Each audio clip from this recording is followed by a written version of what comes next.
Hi students, நான் உங்கள் வெற்றிக்கார் கட்டிலேருந்து கல்யாணம் பேசுகிறேன். இந்த வீடியோவில் நம்ம நேட்டிவிட்டி சர்டிஃபிகேட் யாரெல்லாம் வாங்கணும், அதை எப்படி வாங்கணும் அப்படின்றத நம்ம இந்த வீடியோவில் பார்க்க போகிறோம்.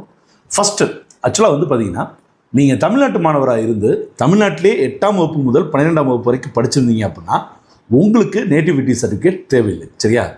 ரூல் நம்பர் 2, இதுவே நீங்கள் தமிழ்நாட்டை பூர்வீகமாக இருந்து ஆனால் 8 to 12ஆம் வகுப்பு வரைக்கும் வெளி மாநிலத்திலையோ அல்லது இதில் ஏதாவது ஒரு வகுப்பு வெளி மாநிலத்திலேயே நீங்கள் படிச்சிருந்தீங்கன்னா உங்களுக்கு நேட்டிவிட்டி சர்டிஃபிகேட், அதுவும் நேட்டிவிட்டி சர்டிஃபிகேட் தேவைப்படும்.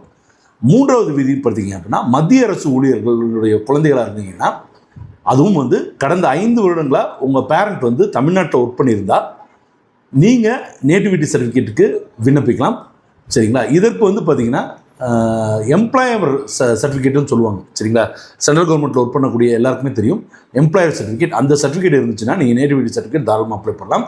ஒருவேளை நீங்கள் பொதுத்துறை நிறுவனங்களுடைய ஊழியர்களுடைய குழந்தைகளாக இருந்தீங்கன்னா, பொதுத்துறை நிறுவனன்றது இந்தியன் ஆயில் கார்பரேஷன், அந்த மாதிரியான எல்ஐசி, அதெல்லாம் பொதுத்துறை நிறுவனங்கள்.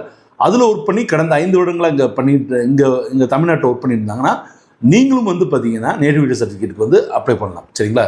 இதற்கு ஐடி ரிட்டனும் பிஎஃப் டீட்டெயில்ஸும் தேவைப்படும். சரிங்களா?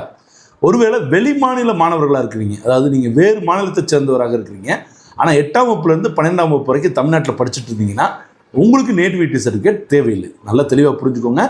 தமிழ்நாட்டில் 8 to 12 வகுப்பு படிக்கக்கூடிய தமிழ்நாட்டு மாணவர்களுக்கும் நேட்டிவிட்டி சர்டிஃபிகேட் தேவையில்லை. வெளி மாநில மாணவர்களாக இருந்தாலும் அவங்க 8 to 12 இங்கே படிச்சிருந்தாங்கன்னா அவங்களுக்கும் நேட்டிவிட்டி சர்டிஃபிகேட் தேவையில்லை. சரிங்களா? இதை எப்படி பண்ணுறதுன்னு பார்த்துக்கலாம். சரிங்களா? ஆன்லைன் மூலம் நீங்கள், அதாவது உங்கள் பக்கத்தில் இருக்கக்கூடிய இ சேவை மையம் மூலமாகவோ அல்லது TNGEDISTRIC,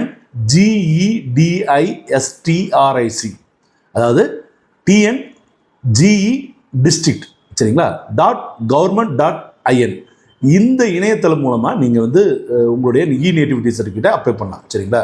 இதற்கு என்னென்ன ஆவணங்கள் தேவைப்படுது அப்படின்னு பார்த்தீங்கன்னா, உங்களுடைய ration card, Aadhaar card, birth certificate, அதுக்கப்புறம் உங்களுடைய பள்ளி சான்றிதழ், அதாவது டிசி மார்க் ஷீட் ஏதாவது தேவைப்படும். சரிங்களா?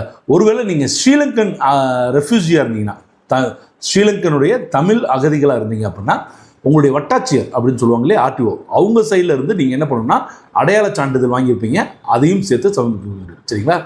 ஸோ இப்போ ஓரளவுக்கு நேட்டிவிட்டி சர்டிஃபிகேட் பற்றி தெளிவாக புரிஞ்சிருப்பீங்க. இதே மாதிரியான யூஸ்ஃபுல்லான கண்டென்ட் பார்க்குறதுக்கு நம்ம சேனலை தொடர்ந்து வாட்ச் பண்ணுங்கள். நம்ம சேனலுக்கு இப்போ தான் வந்திருக்கீங்கன்னா நம்ம சேனலை சப்ஸ்கிரைப் பண்ணுங்கள். அடுத்தது வெளில சிக்கன் சந்திப்போம். நன்றி, வணக்கம், பாய்.